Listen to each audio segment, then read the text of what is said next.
In today's video, I'm going to teach you how to share Airtable Forms, Public Link Guide 2026. First, open your browser and head to airtable.com.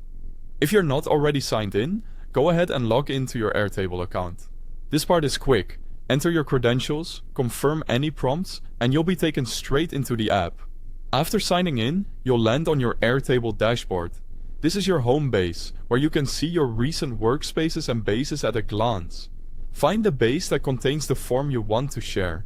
If you don't have one yet, you can create a base from scratch and set it up for your project.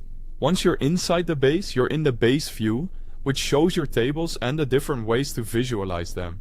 Look for an existing form view in the left sidebar. If you don't see one, you can create it manually. Add a new view and choose Form. Airtable will build a form from the fields in your table, which you can adjust as needed.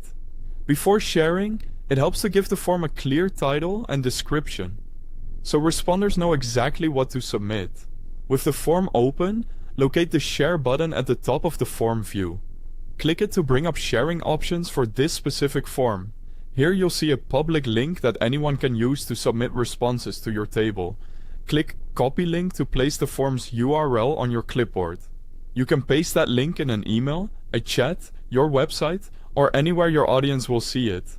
If you update the form fields later, the same link will still point to the latest version. While you're in the Share panel, take a moment to review the link settings.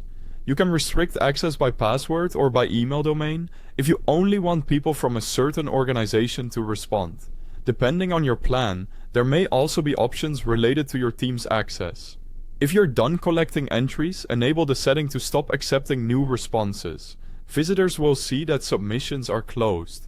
And if you ever need to reset access, you can generate a new link or disable the current one entirely, which prevents anyone with the old URL from submitting.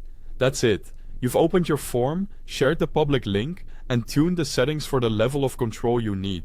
Happy building, and I'll see you in the next tutorial.